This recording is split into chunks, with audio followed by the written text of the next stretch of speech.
Man, we're getting a lot of good Diablo news here. Okay. Diablo 2 balance patch PTR. It starts Tuesday, January 25th. Okay, so next week. This will be our community's first opportunity to experience these changes, to share the feedback. Saw the update stream. Okay. The focus and the details. The new class balance changes to ensure the most significant class changes receive an ample amount of attention. We'd love feedback on the changes affecting all the 7 unique classes, the unique rune words, the new Herodic Cube recipes, and much more. Look how many pages this is. Look at this. Oh my god, what the hell is this?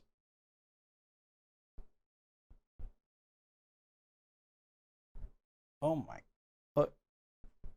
oh my god.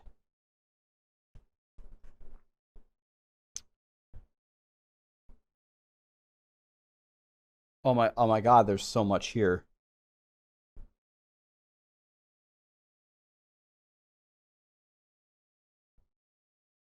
God, how am I gonna do this?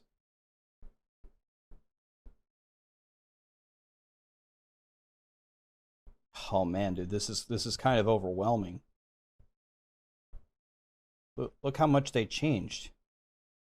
All right, let's do this. Let's read the developer notes for each section. Let's do that. Looks like they're buffing a ton of things. Uninterruptible attack, making this powerful, increasing the attack speed of something. Wanted to give more advantages for using Amazon melee skills. We are freeing up the skill synergy reliance on Lightning Fury, which will make the lightning melee skills a cheaper skill point alternative to build around. We also are improving the power of the lesser used melee skills like Impale and Fend. Lastly, Plague Javelin has received improvements. Casting delayed damage. So yeah, my main thoughts about Javelin Amazons are you pretty much just go Lightning Fury and Charge Strike all the time, right? And it's the most powerful thing. So this is buffing up the other skills. You can play more melee Amazon. Passive and magic is pretty potato all around. Let's see what they're saying here. We wanted to add some quality of life changes to certain passive and magic skills. We improved the radius for inner sight and slow missiles, and we gave more reason to invest in skill points for slow missiles. We wanted to alleviate the disadvantage of the animation lockout. This is a huge problem from dodge and avoid, so that's a very good fix. This is not the strongest talent tree, so fixing the problems for the animation is huge. This is a pretty weak tree overall. Bow and crossbow. Firebow skills are receiving damage scaling improvements at higher levels so they can consistently fulfill their fire elemental damage type rolls for their level tier. Mana costs were reduced for elemental arrow skills to give them more general usage. Strafe will no longer have weapon damage reduction. And will also provide attack rating so it can have distinctive advantages over the other physical bow skills. So I think usually when people go bow right now, you either go cold or you go physical. So the fact that they're buffing fire and fixing the mana cost, which is a big problem. When I played Boson, I've had a lot of mana issues. I feel like these are the problems. I feel like fire bow skills suck and the mana costs are a big problem. So they're pretty much on point so far.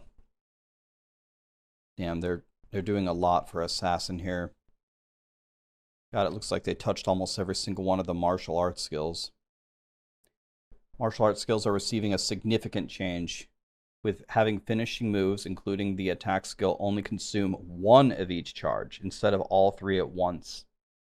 We feel this will allow the martial arts to perform smoother during combat by better maintaining current charges. That's pretty huge. In addition, they're increasing the attack rating for the charge-up skills to complement the smoothness of gaining and spending charges. Lastly, they wanted to improve the damage payoff for the lesser used finishing move skills. In general, I think martial arts is pretty weak. compared to some of the other builds like the Hammerden or the Blizzard Sorceress that can just detonate the game instantly. This should be huge. If the finishing moves are better and you only have to spend 1 point, this should be pretty huge. All right, Lily, have a good one. Thanks for being here. And Hellbound, thank you for the sub, my dude. All right. Shadow disciplines. I'm not getting too much here. We felt the shadow disciplines are generally widely used and effective, but we wanted to add some quality of life changes. We added tooltip clarity, buff duration, consistency improvements, and casting delay changes. Yeah, I know that this one, Fade, is used a lot, and this was a really misunderstood one. Okay, traps. Damn, they're changing a lot here. My God. With the trap skills, there are multiple underused skills that can be more effective or have improved synergy distribution. For lightning and fire traps, we are freeing up the synergy reliance on Death Sentry to give more build possibilities elsewhere. Also, fire traps are receiving damage synergy improvements to make them more effective at higher difficulties. Yeah, I think, aren't fire traps really good at low levels? It's kind of like a fissure druid. They're really good at low levels, then you never see a fire trapson at high levels. So that's good. Lastly, the blade skills are receiving multiple improvements to make them more viable to dedicate builds around these skills. We don't know. I don't know if we know the date of the latter, but the PTR starts next Tuesday. Let's go to Barb here. Oops. Where's Barb? All right, starting with war cries here. We're adding more tooltip descriptions to war cries for clarification on hidden skill mechanics. Shout and battle command durations were updated to be consistent with each other for quality of life purposes. For Warcry, we want to make it more effective and rewarding to use at higher difficulties. Lastly, with Grimward, we're adding a new functionality and synergy to give more reason to use the skill, which also gives more reason to spend skill points on Find Potion. So yeah, some of these are not really used too much. So we'll see how the shouty barbs are going to turn out. But yes, obviously some of the war cries are incredible, like battle orders, for example. Combat masteries, they only added a chance to pierce for throwing mastery. Okay, that's just the tree that buffs all their skills, right? Like axes and maces and swords and stuff. So their actual skills, leap.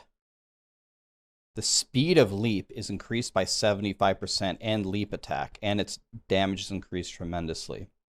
So it looks like we're going to get some more leapy barbs. Want to make the leap skills move a lot faster so that they're less awkward to use. Leap attack is receiving better damage scaling. Berserk, the existing shot synergy has changed to battle orders. Ooh. It synergizes with battle orders. It means you can have Berserk while having a big shouty barb. This will better connect with our skill synergy build possibilities. Double throw will now have a baseline damage increase so that it will not purely rely on synergies for damage. Lastly, Frenzy, receiving a new synergy from the lesser used increased stamina skill to give more reasons to invest skill points. Okay, I mean, I'm not 100% sure on this line. I mean, I get it. Hey, put points into this skill because nobody uses it if you want to play Frenzy. But I don't know if that's the problem. I think the problem is that the skill itself is not super useful, right? It's not keep the non-useful skill and pump points into it so this particular build can do damage.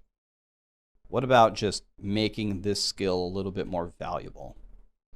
That would be my thought there, but anyway. All right, Druid, their elemental skills. I'm noticing a pattern here. It looks like a lot of the fire stuff. With the casting delay changes, Druid fire skills are generally going to be more widely used, because right now it's pretty much just Hurricane Druid, right? Fissure Druid early game is insane. They just wreck the entire game. But what about at high levels? Not really. So the fire skills getting buffed is probably a good thing. They're increasing the physical damage scaling for fire skills to be a reliable alternative damage source. That's one thing that druids do better than some of the other classes, is they have multiple ways to deal damage. Like the hurricane druid throws tornadoes and it has hurricanes, so I think it has cold and physical damage. Druids are generally good for having 2 damage sources. Felt that Arctic Blast is lacking in power. We're increasing the damage scaling and the synergy requirements to free up skill points, improving the general player controls. We wanted to complement Arctic Blast with improvements to Twister to add more build possibilities. Lastly, we're allowing shape-shift forms to cast each of the elemental buffs to avoid the hassle of having to change forms. This is huge. People were asking this on the Diablo 4 videos when they were seeing the druid shape-shift so quickly. Are they going to be able to cast skills in shape-shift form? It looks like they're moving in that direction for Diablo 2. For shape-shifting, werewolf skills are receiving attack rating improvements to help melee gameplay. For fire claws, we wanted to reduce the heavy skill point synergy cost to open up more build possibilities. Werebear skills are receiving damage improvements to make them more viable. Cool. Summoning skills. God, my problem with these summoning skills, especially the Oak Sage, is the Oak Sage dies instantly. You summon it, you're in a Bale run, it just dies. There are plenty of Druid summons that could be improved to better build around. In general, all summons will no longer have hidden randomized health values so that the tooltip is more accurate and summons perform more consistently. Ravens are getting significant changes to help them function as a spell-like skill for summoning Druids to use. This includes damage scaling buffs and new synergies to fuel from other summons to fuel their damage. Wolves are getting improvements to give them more of an identity as damage-dealing summons. The spirit summons are receiving a physical damage resist change across each difficulty to make them survive more consistently. Spirit of Barbs is receiving changes to thorns to make it a reliable source of damage. Lastly, each of the creeper summons are receiving improvements to give more of a reason to invest skill points and to have them perform better at higher levels. Yeah, in general, these summons are not really great. I've never even really heard of a pure summon druid. Doesn't look like the Oak Sage is going to survive any better. That would have been one thing that I would have loved to see, is I summon my Oak Sage, it still dies instantly. That's the thing that really bothers me. What's the best way to gear an alt? Play your main, spend your blood shards on the alt, and then make a T16 build and play it like that. Oops. Okay, here we go. Necromancers. Summoning skills. Summoner is one of the best necro builds. We saw a good opportunity to improve lesser used summons for the Necromancer. Skeletal mages have received significant damage scaling improvements so that their elemental damage values are more consistent. This means that cold damage is more effective but slightly weaker than fire because of its chill utility, and poison damage is much more reliable with a fixed duration and better damage scaling. Blood Golem and Fire Golem are receiving improvements to make them more competitive with the other golems. For Iron Golem, we're changing the Thorns aura to deal more reliable damage. Even though the Summoner Necro is one of the best ones, I'm very glad to see that the mages get pumped up. The Skeletal Mages in the Diablo 3 Necro are insane. That's why rat runs are so good. So I'm super excited to try the new Skeletal Mages. That's huge. Poison and Bone. Bone skills are generally well performing, but we saw an opportunity to improve synergy bonuses to better scale in the late game and to make their heavy skill point investment more valuable. Additionally, Bone Armor is receiving better damage absorb scaling to make it more rewarding to spend points on the skill itself instead of relying too heavily on its synergies. So that's good that this is getting buffed. Bone Spear and Bone Spirit. Bone Spear is decent, but I'm not sure that this is going to change the playstyle, right? Because the playstyle isn't the playstyle of a PNB Necro, well, unless you go Poison, but a Bone Necro, isn't it essentially kill one monster and spam Corpse Explosion and that's how you play? this will help, but I'm not sure that the play style is going to change there at all. We have a couple changes for Curse, Weaken Skill, added new damage reduction to give more reason to spend points into it. Okay. Paladin and Sorceress, these are probably the two most powerful classes. Defensive auras. We added more information to the tooltips, hidden functionality. Okay, that's nice. Offensive auras. We wanted to add more potential to the AoE damage auras since they are a capable way for a paladin to handle groups of monsters. By increasing damage based on distance to the caster, each AoE damage aura will have increased effectiveness while still maintaining the same cadence of visual VFX on the screen.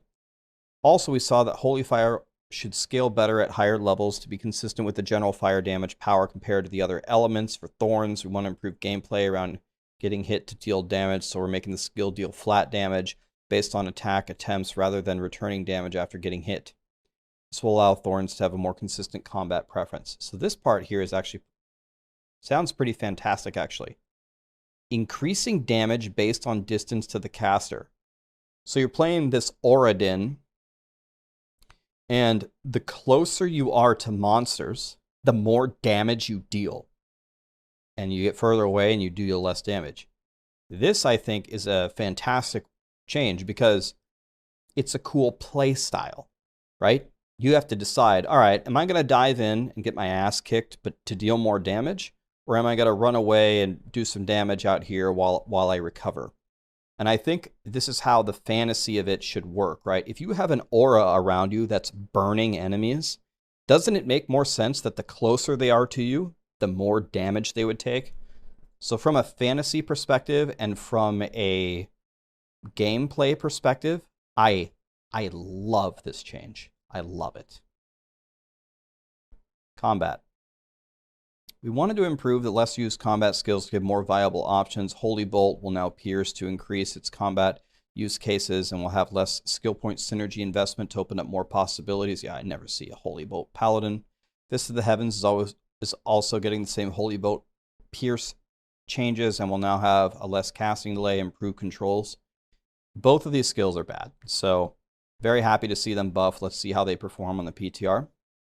And finally, the Sorceress. Probably pound for pound the best class.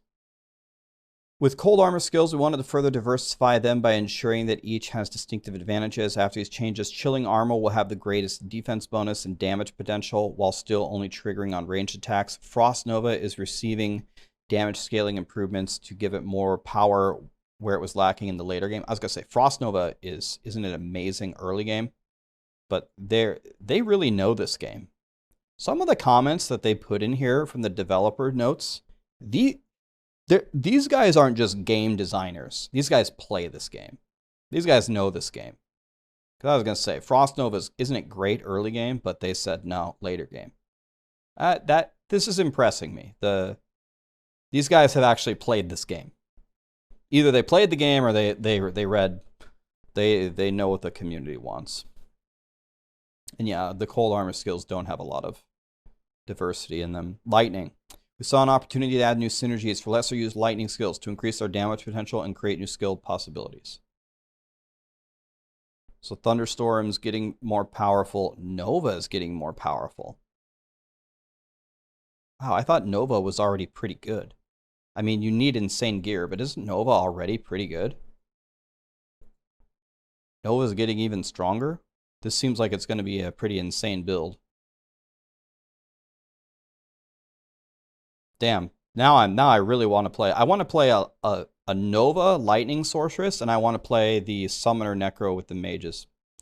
Let's go to Fire. We wanted to improve the lesser used fire skills and give more reasons to use them. Inferno is receiving player control improvements with freeform casting like Arctic Blast and more damage scaling. Blaze is often ignored skill, so we wanted to free up synergy requirements and provide more utility and power with the damage increases and a new run walk speed buff for extra utility. See, this is more what I'm talking about than what we saw earlier with like increased stamina with the barb. Here they say Blaze is an ignored skill, so they give it extra functionality. Now it makes you run faster. Does that help a sorceress? Not really, because they teleport. But at least the concept of the fix here makes more sense to me than increased stamina. You know, this skill sucks, so put points into it, and then it will buff this other skill that you can play. You know? I also understand the fact that they may not want to change skills. You know, increased stamina is increased stamina from the original D2. You know, what are we going to do about it? I don't know if you... Maybe it requires a complete rework. Maybe you have to give it some other buffs, but... This type of a fix, the concept of this fix, to me is much better. Even though run walk speed...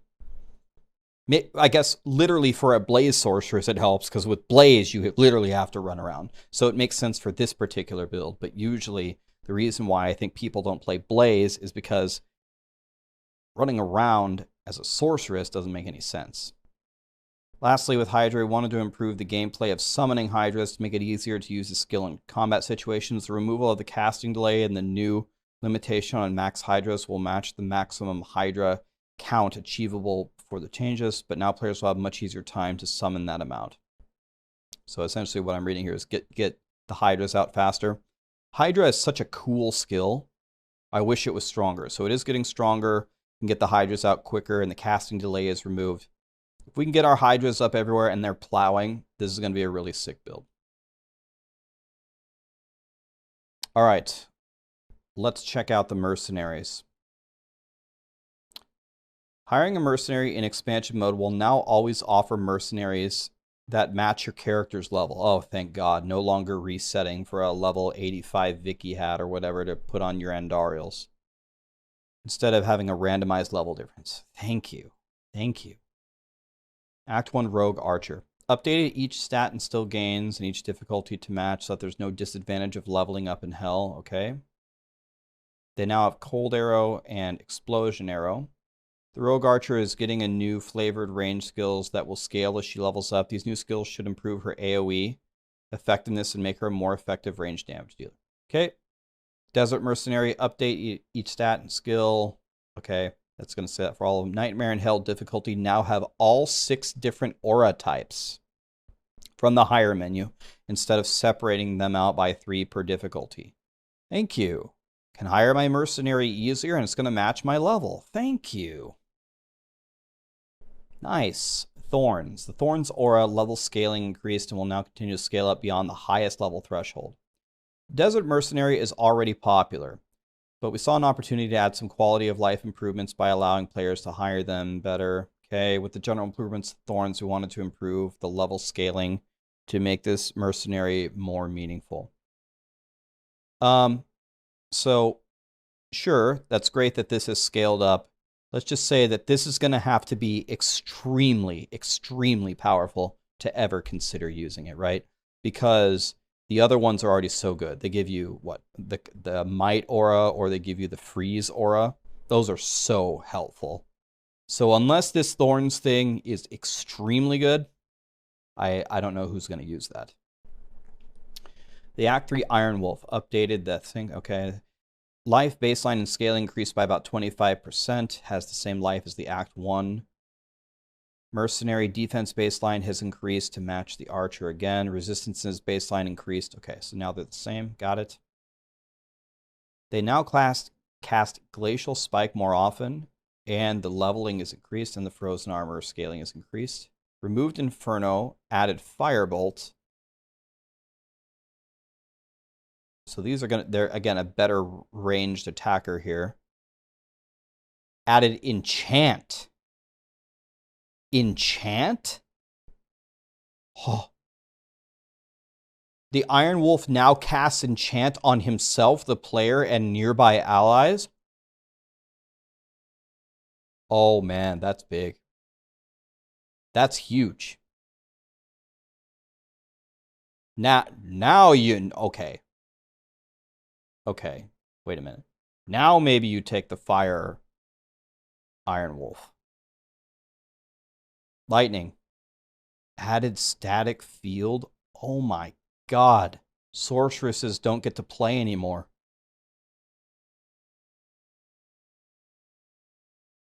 Oh my god, these two things are so good.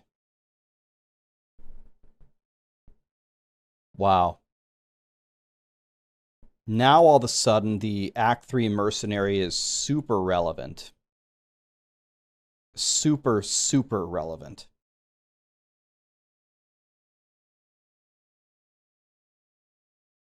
Wow. That's huge. The Iron Wolves are great elemental sorcerers, but we saw that they had been underperforming in higher difficulties. We improved their core stats so that they are more in line with other mercenaries while also having a distinct advantage, having the most resistance values for skills. We wanted to embrace their elemental fantasies. We gave new flavorful utility skills. Those are pretty flavorful. Yeah, you can't put insight on them. You give up infinite mana to have auto static field or enchant. There will certainly be some builds who would be willing to do that. I don't know if a Sorceress would be willing to do that, but there will be builds that will choose these. Act 5, Barbarian Warrior. Oh my god, updated runewords insight. I see at the bottom here they updated insight. It might be blocked by my webcam. Let's see what that says in a second. Barbarian Warrior updated the stats. Okay, they made it the same. The bash scaling will no longer be capped at 80. The stun scaling added battle cry. Now Act 5 gives battle cry. And that debuffs enemies, which should be a useful utility. That is pretty good. Not sure if I would take the act. I'm not sure off the top of my head which build would take this, but at least this is something. I'm telling you, these things are huge, though. Okay, runewords insight can now be used with bows and crossbows. So now, does that mean the Act 1 Mercenary can give you infinite mana? But you lose the auras.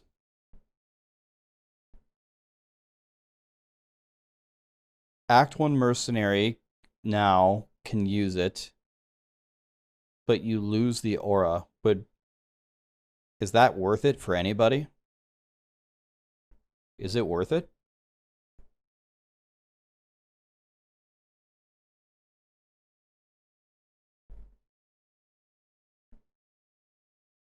I mean, would you rather have this or would you rather have the freeze aura on a sorceress?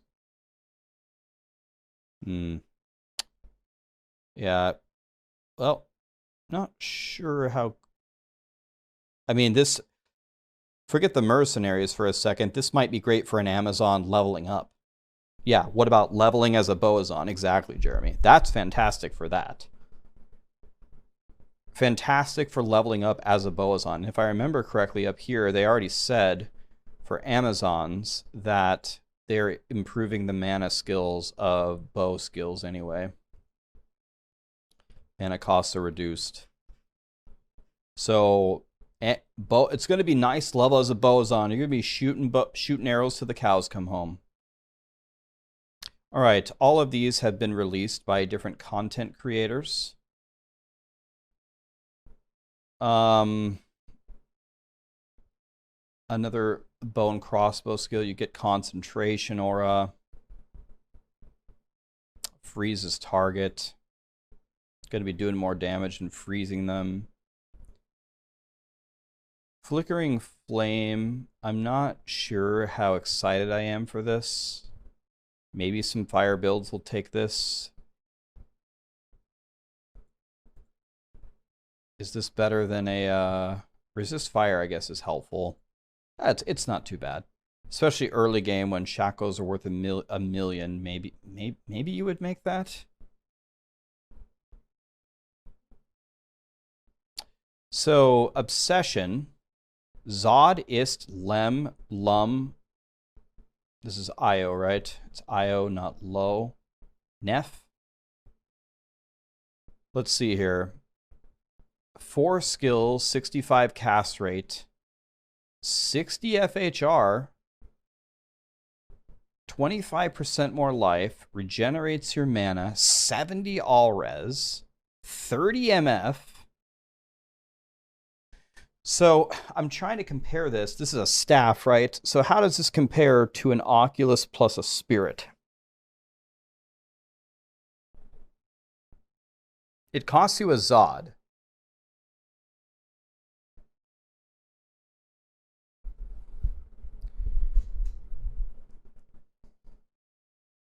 Plus tab skills? What do you mean, Snail? So I'm thinking about Hodo Spirit. Oh, I see. Is this better than Hodo Spirit, or Hodo Spirit costs you a Vex? Hodo is 40, or wait, is it 40 resistance or 40 FHR or FCR? It's one or the other.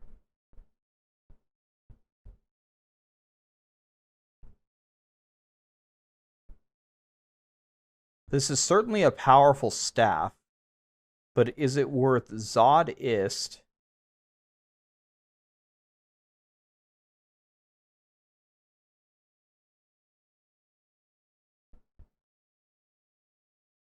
Oh, I see what you're saying. I see what you're saying. So the staff itself, you can get a 6-socket staff with +3 to a skill, and then craft it on top to get like +7 to a skill.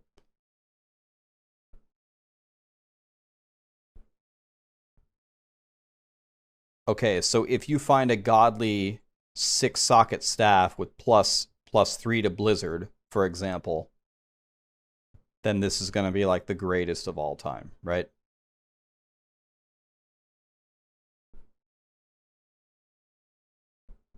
You can get +3 to Blizzard and +3 to Cold Mastery. Okay, that would be pretty sick. That would essentially be +7 to all skills. Okay, okay. All right. I mean, if you could find that. And now I'm glad that they're trying to make Zod valuable. This is a very cheap helm, piercing attack. So I know a lot of people for piercing take, what is it, Razor Tail, the belt? Maybe this would help support Razor Tail. Try to get to 100% pierce. Okay, well, it's not very expensive. It only costs you a pull. Unbending Will. 3 to combat skills. 18% chance to cast Taunt. Prevent monster heal. This might be, is this a good... Would this be a good weapon for the Mercenary? The Act 5 Mercenary?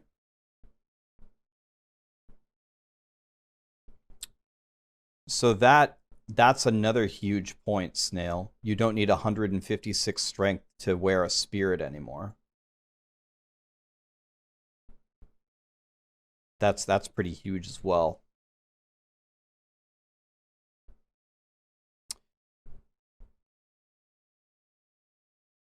Lifesteal per hit. Big attack speed, big damage, 18 taunt, 3 combat. Pretty cool. Pattern.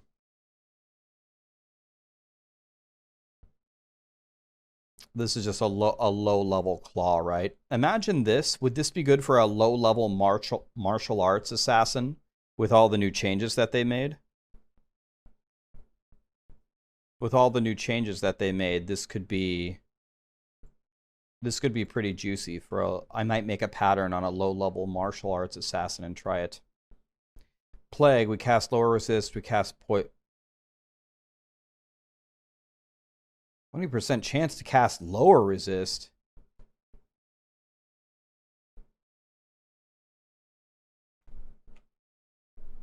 Dude, wouldn't this be so good for the Act 3 Mercenary?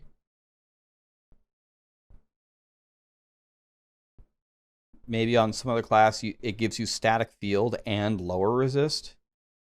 You do some kind of elemental type damage.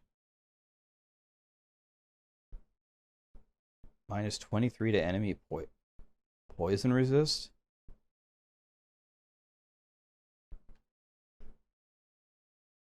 Cool. All right, new Herodic Cube recipes. Ral's Soul Perfect Emerald, exceptional version of a set weapon. Oh, you can upgrade sets now. We felt that players enjoy the current Herodic Cube recipes for upgrading unique set items, so we decided to offer the same capability for sets. It's a low-level set that would be great if you leveled it up.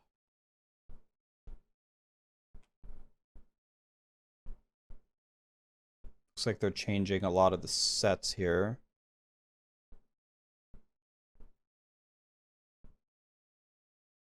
Saigon's Kappa.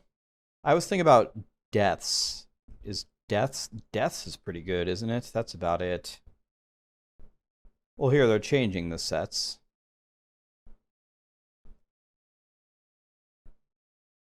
Okay, these don't seem... Reading through this here,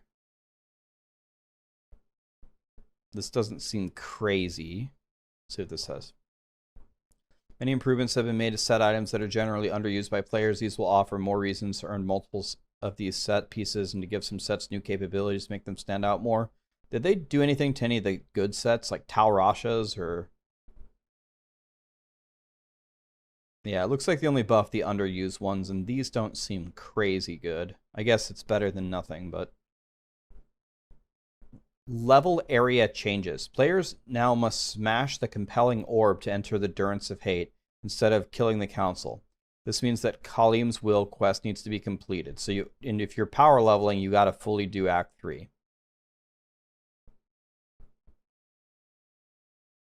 So they want you to actually complete Act 3 to power level. Monsters in the following areas have been increased for Hell difficulty. Ah, okay, so this is a huge deal. This is a huge deal. Because monster level 85 zones are the ones that drop the super, super juicy items. And you can see there were a ton of places throughout the game that weren't monster level 85. Now that they're 85, now you can farm anywhere. We felt that certain optional areas in Diablo 2 often get ignored on Hell difficulty. We decided to increase their monster level to add more incentives with the risk versus reward gameplay. We hope this provides more reasons to find loot in these areas. Yeah, if you truly are someone that doesn't like to farm the same thing over and over and over, now you can go to a lot of these, as they called it, what do they call it? Lesser explored zones, optional areas, and get some godly loot. General gameplay changes. Character hit block will no longer apply while your character is playing a skill precast animation. Wanted to fix some of the awkward lockouts that reject players. Okay. Alright, here's a PvP change, it sounds like. Okay, they're fixing some tooltips. Wow. You're not a fan of any of these areas. Yeah, I never farm here. Ruined Temple is pretty easy to find, isn't it? Well, honestly, all of these are pretty easy to find.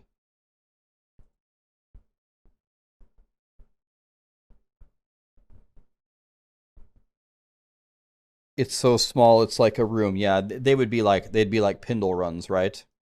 They'd be like Pindle runs. You run to them, you clear the 2 rooms, and you leave. Another thing is you could combine this. You could combine doing this with the lower Kuros chests, right? Stony Tomb could be huge. Tomb runs could definitely be a thing. This thing has 3 frickin' floors to it. That's a lot. Anyway, as a general overview, they are certainly improving this game. In general, they are taking Diablo 2 and they are definitely making it better. This is going to make Diablo 2 a better game, for sure.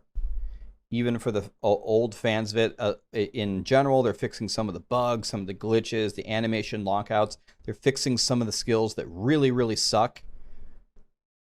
I'm really excited for this.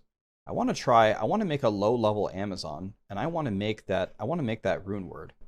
And I want to see if I can just shoot my bows, my arrows freely. What was it?